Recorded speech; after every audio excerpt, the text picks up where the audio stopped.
নামনি অসম তথা বিটিডি এলেকাত চৰকাৰী ৰাজধানীৰ শাসন ক্ষমতালৈ যোৱা কেইবাদিন ধৰি শাসক পক্ষ ইউপিপিএল আৰু বিপিএফ দলৰ মাজত চলি থকা ৰাজনৈতিক বাকযুদ্ধ কেন্দ্ৰীয় ৰাজ্য চৰকাৰৰ আকৰ্ষণমূলক আলাপ আলোচনা আদি মাজত সমগ্ৰ দেশ উত্তৰ পূৰ্বাঞ্চল অসম আৰু বিটিডি এলেকা ৰাজনৈতিকভাৱে গৰম কৰি তোলাৰ সময়তে এইবাৰ আগন্তুক লোকসভা নিৰ্বাচনৰ প্ৰাক মুহূৰ্তত হাগ্ৰামা মহিলাৰীৰ বিপিএফ দলে আৰম্ভ কৰিছে দলীয় সাংগঠনিক সভা তথা বিশেষ ৰাজনৈতিক কুচকাৱাজ।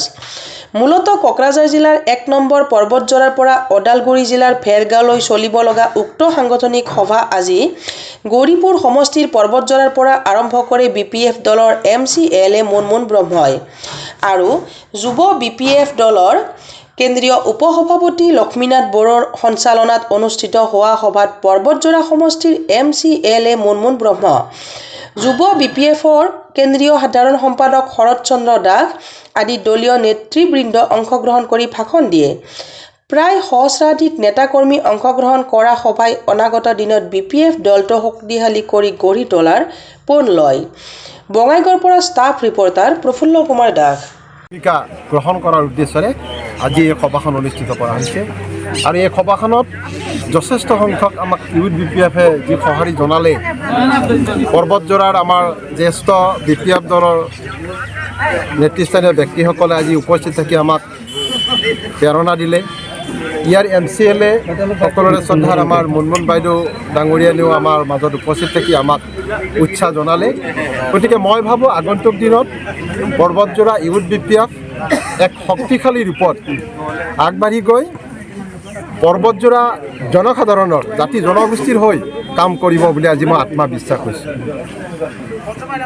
কিবা সুধিব লগা আছে যদি সুধি দিয়ক।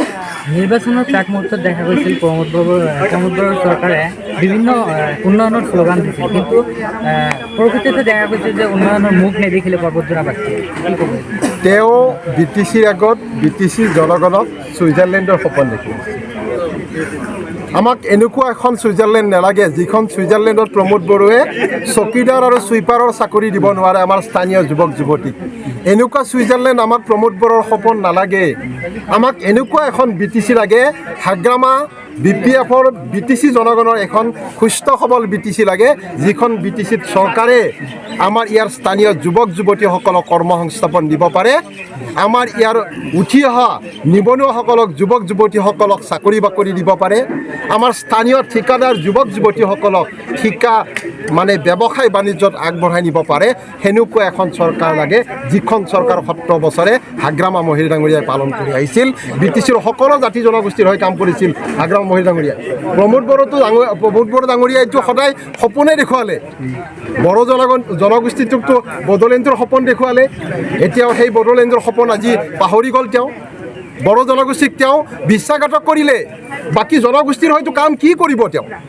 BTCৰ আগত কোচ ৰাজবংশীৰ বিভিন্ন তেওঁ কটু কথা কৈছিল, মুছলমান ভাইসকলক তেওঁ বিভিন্ন ধৰণৰ ভাষাৰে কথা কৈছিল। গতিকে এইবিলাক সহ্য আৰু BTCৰ জনগণে নকৰে।